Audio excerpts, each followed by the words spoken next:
Bonjour à toutes et tous, bienvenue dans ce deuxième épisode du podcast Quitter la ville, mieux vivre à la campagne. Je vais parler aujourd'hui de ce que c'est le ressenti pour un urbain, quelqu'un de New York, de San Francisco pour toute sa vie jusqu'à l'âge de 23, 24 ans et ensuite à Paris pendant quasiment 10 ans, c'est-à-dire un urbain jusqu'à l'âge de 32, 33 et qui arrive dans une ferme, un corps de ferme en Auvergne. Vraiment, c'était mon choix d'accélérer les choses. C'était un projet de couple, certainement. C'était pas que moi qui voulais faire ça, Fanny voulait le faire, mais euh, je pense qu'elle n'aurait pas imposé ça sur moi. Elle se disait que si jamais on le fait, il faut qu'Henri soit d'accord parce que c'est pas du tout son élément. Et donc c'est un choix qui m'appartenait autant qu'il appartenait à elle. Et moi, je l'ai pas du tout fait pour juste lui faire plaisir. C'était vraiment quelque chose que je voulais. C'était de vivre entouré d'animaux, de nature, produire notre propre nourriture, rencontrer des agriculteurs sur les marchés, être dans un lieu où il y avait les éléments physiques beaucoup plus présents. C'était quelque chose qui a été un déclic à plusieurs reprises.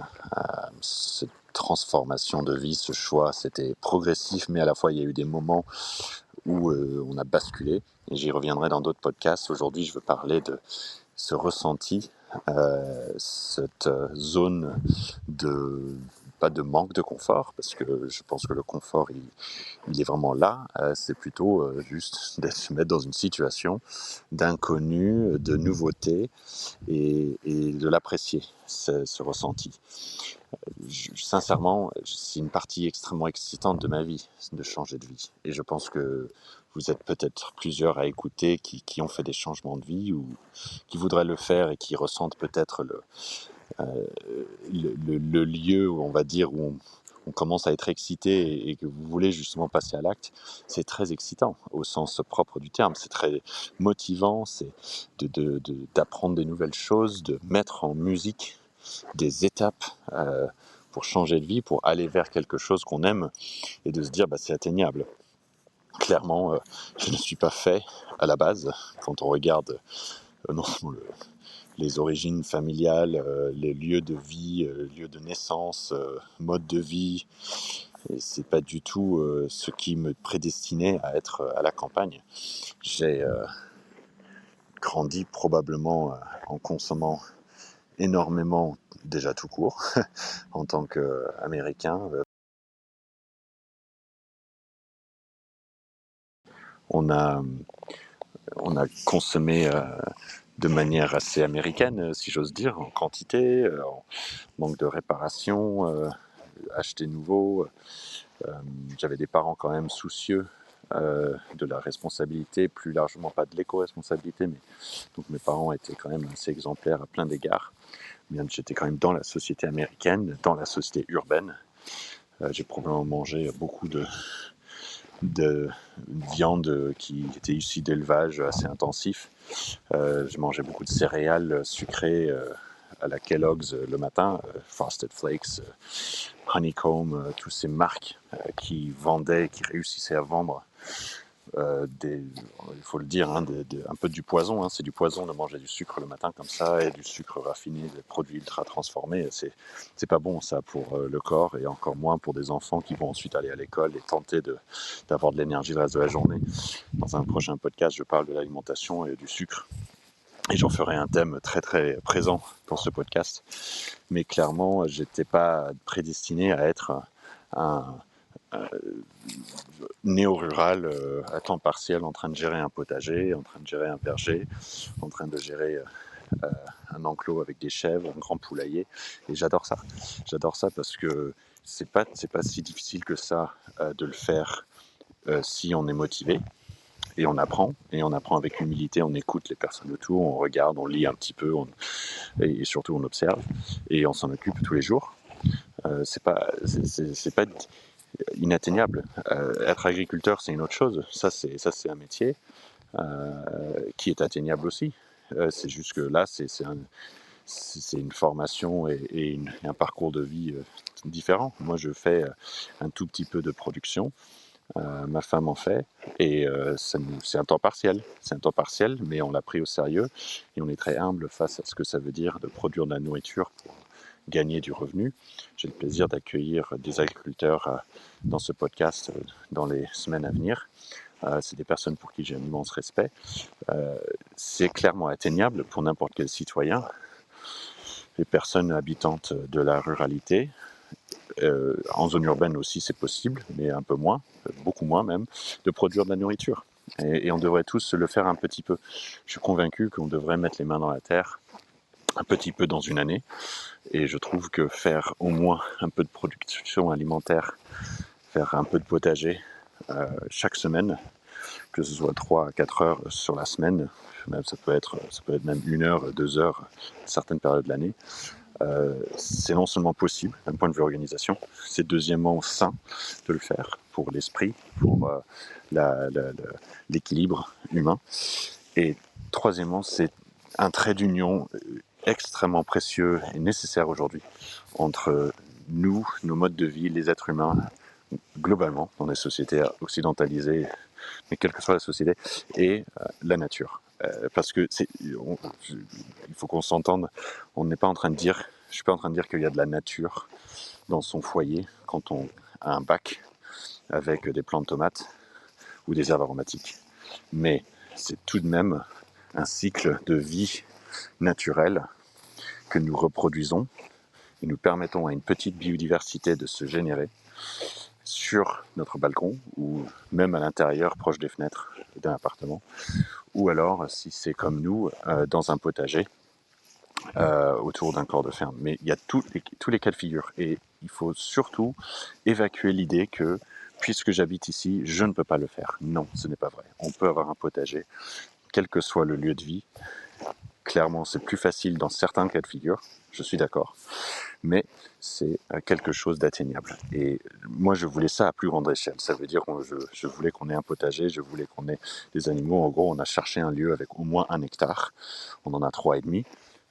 C'est plus que ce dont on a besoin, mais on ne trouve pas la situation parfaite quand on fait des recherches. Et ensuite, je préconise ça à toutes les personnes qui veulent faire ce changement de vie. Il faut avoir des critères. Il faut avoir une matrice. Je parle de ça dans mon accompagnement pour les personnes qui souhaitent travailler avec moi sur comment organiser, prévoir, mettre en œuvre, réussir son changement de vie. C'est l'objet de mon accompagnement et de mon coaching. Il y a toute une matrice à faire, il y a plein de questions. Une fois qu'on a ça, il faut aussi rajouter ce qui fait la bascule, c'est l'émotion. L'émotionnel, c'est pas l'irrationnel, surtout pas, mais l'envie. Nous, on a eu l'envie, on a trouvé le corps de ferme, le terrain qui nous a donné envie. Et donc les critères étaient respectés, on va dire à 85-90%. Et après, ce 10% qui est différent de ceux qui auraient peut-être été le meilleur choix pour nous, eh bien, on ne le trouvera jamais. On ne tombe pas sur la situation parfaite. Et d'ailleurs, en tant qu'entrepreneur, j'ai envie de dire que si vous attendez la perfection, eh bien, vous allez toujours attendre et jamais vous lancer. Il faut se lancer avec des grandes lignes, des grands critères cochés, si j'ose dire, les grandes cases cochées. Il faut faire de la préparation, il faut se sentir bien, mais il faut aussi tenter. Parce que sinon, on peut juste attendre la perfection, on ne l'atteindra jamais. Et si c'était parfait, quelqu'un d'autre l'aurait probablement fait aussi exactement comme vous et aurait pris entre guillemets votre place en fonction de ce que vous essayez de faire. Je reviens donc à ce bonheur de tout d'un coup me retrouver sur un lieu où je ne suis évidemment ni dans le centre de Manhattan où j'ai grandi, San Francisco non plus, Paris où j'ai vécu 10 ans, et tout d'un coup me retrouver sur un terrain, un espace très très beau, divers d'un point de vue végétal, animal, de l'élevage plutôt extensif partout autour, des maisons et des familles qui ont un petit peu de diversité comme nous on le voit, on voit beaucoup de cultures végétales, plus aussi du petit élevage, plein de poulaillers, plein de petits cheptels de chèvres, un petit peu moins mais quand même des brebis, beaucoup d'élevage bovin, plusieurs agriculteurs. C'est un bonheur parce qu'on voit une diversité d'usages du vivant qui est plus élevée. Alors est-ce que c'est une diversité du vivant comme ce qui était il y a un siècle? Bien sûr que non, on a beaucoup dégradé à la fois la petite polyculture élevage dans les familles et dans les petites fermes. Ça c'est un autre sujet, c'est un débat pour l'agriculture plutôt, et pour aussi, c'est une longue conversation à avoir sur l'exode rural, ses impacts, et est-ce que la société pourrait ressembler davantage à cela que c'était avant.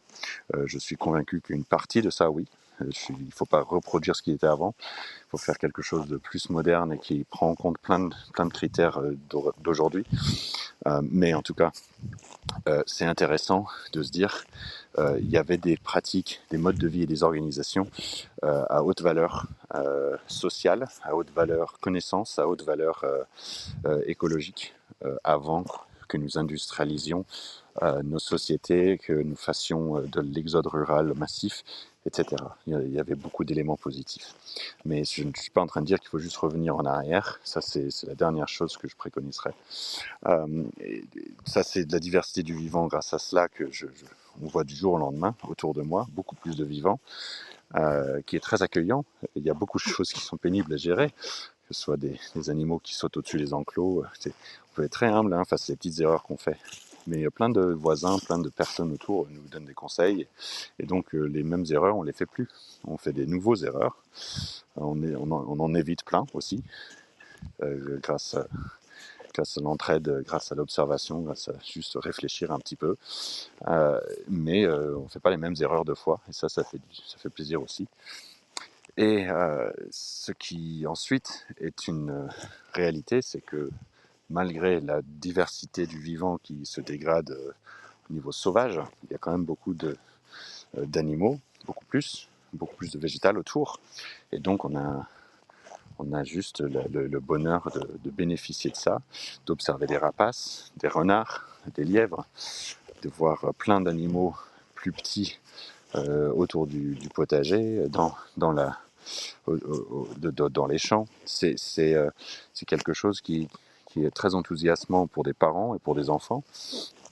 La diversité végétale, qui n'est pas mon point fort en termes de mémorisation, elle est beaucoup plus élevée que dans les zones urbaines. Et donc cette naturalité, on retrouve quand même beaucoup plus élevée. Et ça, c'est ce que je recherchais. C'est ce que Fanny recherchait et nous adorons ça. Et je trouve que ça devrait faire partie de la culture générale. La culture générale aujourd'hui, c'est très français. Pour un Américain, c'est assez flagrant la différence. On n'a pas vraiment cette notion, on ne la traduit pas trop. General culture, on ne parle pas de ça. On parle plutôt d'érudition, on parle de connaissances littéraires, sens social, et on est plus précis. La culture générale en France, on la valorise explicitement comme connaître beaucoup de l'histoire, beaucoup de géographie, surtout de la philosophie, la littérature, culture musicale classique, connaissance de la musique classique, connaissance de responsables de l'histoire politique. Et, la culture générale, selon moi, devrait aussi être les connaissances sur l'écologie au sens science du terme, les connaissances écologiques du vivant. Je pense que la culture générale, c'est aussi savoir comment fonctionnent les systèmes d'énergie, de production et de consommation d'énergie, les outils, l'artisanat et le bricolage. Ces choses-là devraient être dans la culture générale. Le fait que ce ne le soit pas, selon moi, c'est révélateur, pas juste d'avoir ignoré et d'avoir perdu beaucoup d'attachement à ces connaissances, mais même de les dénigrer.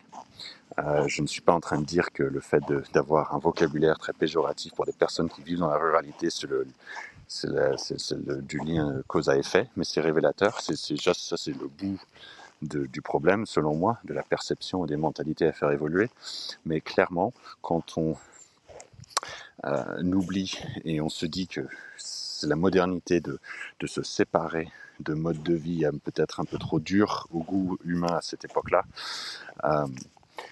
d'aller vers des villes et se détacher de connaissances sur comment fonctionnent les écosystèmes, sur les différents animaux que nous observons, le végétal, comprendre les saisons, qu'est-ce qui se passe aussi quand on arrive à cette époque-là de l'année, qu'est-ce qui se passe quand on observe les nuages de cette façon-là.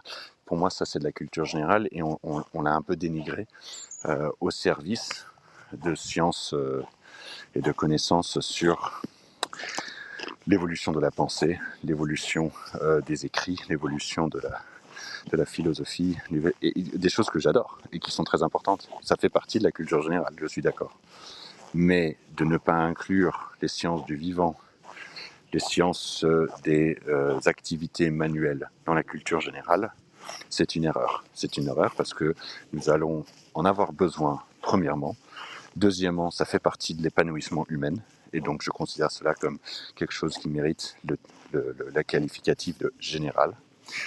Troisièmement, les territoires au sens pluriel et comment les territoires sont remplis de particularités et de caractéristiques différenciantes, où on sait en plus qu'en France, les territoires, il y a à un moment donné la mobilisation de tout ce qui est autour de la notion de terroir, c'est très français, que justement c'est ce qui est valorisé à l'échelle internationale. C'est-à-dire que, et je le vois en tant qu'Américain, pour le coup, Américain, je suis français, mais surtout Américain dans mes origines et ma culture personnelle, la baguette, la tour Eiffel, le vin sont les trois symboles de ce qui est valorisé de la France à l'étranger. 2 sur les 3, c'est du terroir. C'est pas exactement le terroir qui a fabriqué la tour Eiffel, et c'est des symboles. Je dis bien que derrière la tour Eiffel, on connote aussi tout ce qui est autour de non seulement Paris, mais l'architecture parisienne, la culture très positivement élite, si je veux dire à l'échelle internationale, de ce que représente Paris dans l'imaginaire collectif international. C'est la ville la plus visitée au monde. Elle a c'est mérité tout ça. Je ne suis pas en train de dénigrer du tout Paris, ce que l'humain sait fabriquer lui-même. Et au contraire, pour revenir sur les deux autres symboles qui sont connus, le vin et le pain, il n'y a pas que ça, évidemment. C'est juste que ça fait partie du terroir, ça fait partie des terroirs. Les terroirs, c'est la combinaison de savoir-faire humain et du patrimoine naturel dans différents territoires. Il y a plein de façons de définir le terroir, mais ça c'est indéniable que c'est une convergence entre ces deux aspects-là, le patrimoine naturel et le patrimoine humain, les savoir-faire humains. Eh bien ça, de ne pas le mettre dans la culture générale de manière valorisée, explicite, dans l'enseignement, le débat public, la valorisation du développement du cerveau humain, c'est une erreur et c'est même contradictoire. Et en tant qu'Américain, cela me saute aux yeux. Et ensuite, je trouve que c'est pas surprenant qu'il y ait une grande crise agricole dans le pays, qu'il y ait une ruralité en souffrance à différents égards, quand beaucoup des indicateurs de ce que nous valorisons dans cette société oublient justement ces territoires, ces terroirs, cette culture générale-là.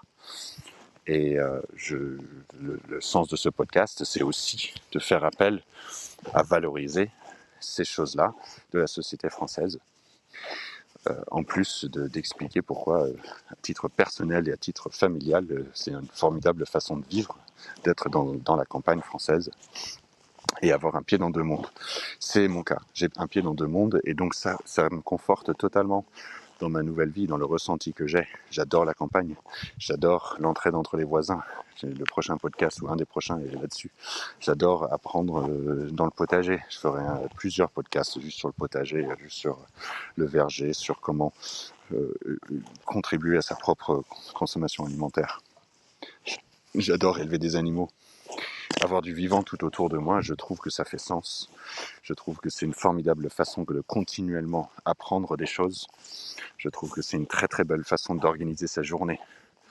J'adore faire un petit peu de potager, un petit peu d'organisation logistique, un peu de manutention, un peu de entretien des infrastructures et de la vie des animaux, que ce soit les chèvres, les poules, les chevaux. À un moment donné, on en avait peut-être qu'on aura des brebis bientôt. On a aussi dans la basse-cour, on a plusieurs individus différents et plusieurs espèces. On n'a pas juste des poules, mais il y a aussi des canards. On a eu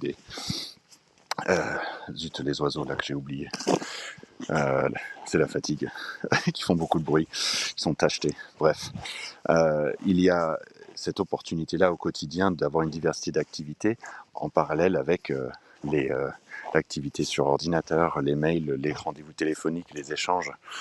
Mon bureau, il est extérieur autant qu'il est intérieur. Il est autant devant le poulailler ou l'enclos chèvre qu'il est sur une table avec des papiers, l'imprimante à côté. C'est ça qui est formidable. Eh bien ça, qu'on soit américain qui ait grandi à New York ou San Francisco, ou qu'on soit quelqu'un qui ait grandi à la campagne reculée française, je trouve que pour les deux, c'est des belles façons de vivre. Et donc c'est une organisation que j'apprécie fortement. Je vais arrêter le podcast là pour dire que, pour respecter la petite vingtaine de minutes maximale, mais je trouve que ce qui est formidable dans ce changement de vie, c'est que c'est atteignable. Je n'avais pas, et nous n'avions pas en tant que couple, une fortune, et nous n'avons pas choisi une ferme qui était chère. Elle est 10 fois plus grande en espace, etc. C'était quasiment le même prix que notre appartement de 35 mètres carrés en petite couronne, région parisienne. Nous n'avions pas non plus des connaissances techniques sur beaucoup des activités qu'on mène aujourd'hui. Fanny a grandi avec son grand-père qui était maraîcher et apiculteur amateur, mais elle a dû tout réapprendre, si j'ose dire. Elle avait juste des réflexes. Donc on n'est pas parti avec beaucoup de connaissances techniques et on n'est pas non plus arrivé avec un grand réseau local. Réseau auvergnat, oui, j'y reviendrai sur ça, comment construire un réseau ou contribuer à ça de manière sincère, humble, opérationnelle avant un déménagement. Et je traite cela dans mon accompagnement par ailleurs. Mais on n'était pas arrivé dans un territoire que nous connaissions. Boissé, on n'avait aucun lien avec. La Haute-Loire, pas beaucoup, très très peu. Donc c'est possible en fait pour tout le monde. Si c'est possible pour moi en tant qu'un New-Yorkais, San Franciscain, de vivre dans la campagne Auvergne et ne jamais être aussi heureux, eh bien c'est possible pour toutes les personnes qui écoutent. À très bientôt, chers amis.